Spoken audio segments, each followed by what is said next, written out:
I agree with what you said. The song and dance have been the same since 2017. It's just a different year. It's funny that you might remember the XRP chart. Where do we go from here? We're still playing around in these areas, going as low as 64,000.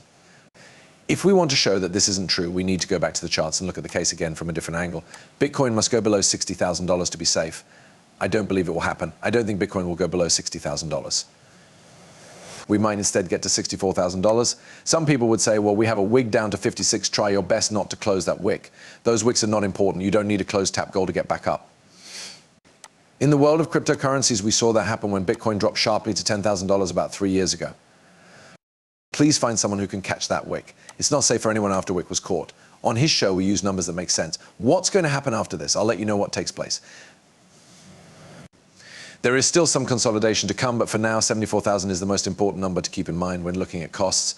In the past 24 hours, Ethereum's price has dropped from $663.64 for $3,549.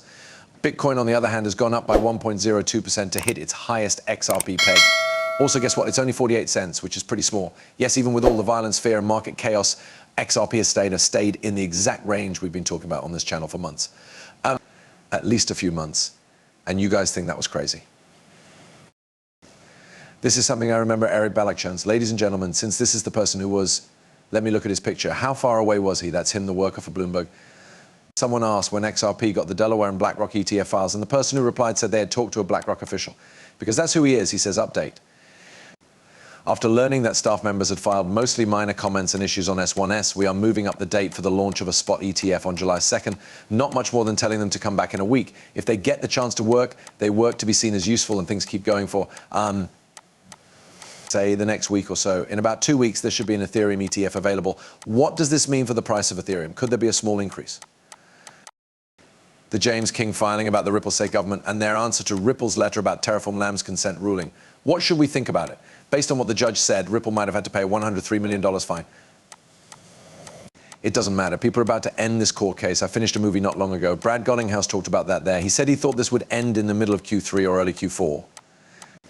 I think I remember his exact time, but I'm not sure. He said that by September, 65,000 Bitcoin promises should have been made. All coins lose 10 to 20% of their value as the week goes on. We've already talked about more than $1,000 with just one look. Do you feel worried? It doesn't bother me. A lot of people look at these chances to buy. Cardano looks really hurt. When you are in your 30s, you might even start to gather cardamom. Crazy evac, that's going to go off. That's going to cost more than $100 people in chain. The link will soon be broken. Do you know what you're doing with those two simple 10XS, 15XS, or even 20XS? This is my chance to show that I can do this. Do you agree with me that I should back up the old truck? It's important to pay attention to what David Schwartz said at Apex 2024, says Andre L. To summarize, the one bad surprise I've seen is how slowly blockchain technology is being used for payments. On the other hand, enterprise uptake has been great. That's what Ripple has been focusing on, even though it's taken a while for retailers and users to accept funds. I also think the product market fit is great.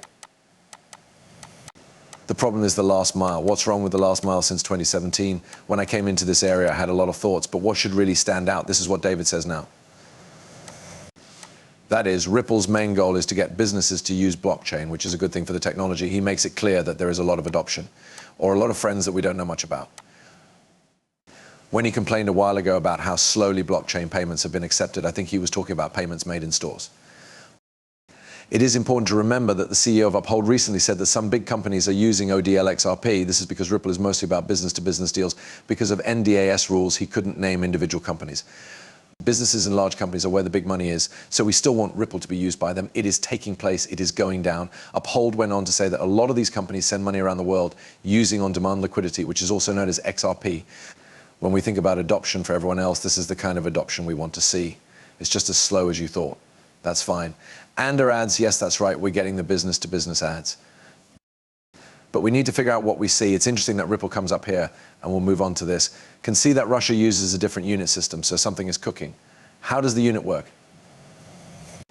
It tells us to follow the steps in the picture we just looked at. It looks like an upside-down triangle with link points and shows how the system works. Its main parts are IAs. The built-in interconnected structure shows a network environment where these parts talk to each other using the unit system. Fiat money is on both sides. The stock market and commodities markets are on the right. The payment system is on the left, and gold is at the bottom. Look at the list of people who are going to be there when we look at the table. It is interesting that Ripple is still around, even though the US has strict rules that depend on fiat cash. Their main focus is on banking services and going after central banks and banks. It looks like Russia now has a new setup. In this case, that means Ripple is involved, and the IMF will depend on that. It will be backed by gold. What's going on here, people? Numerous events are taking place, but the main question is, how many NDS are there? And if there are any, what do the people who have them do? Do they use it? When are they going to live what they've put together, and who's involved in this? Look back at the Times in 2017 and 2019, when Brad was on the road with Christine Lagarde at the IMF. Do you remember all of that? While Brad was giving his speeches, putting out news releases and going to meetings, I did wonder what it all meant. He was sitting in front of the world's most famous bankers with Augusta Carstens staring him down from the front, and everyone else was grilling Brad. I mean, where does it all go? What's going to happen? And I think we'll soon find out.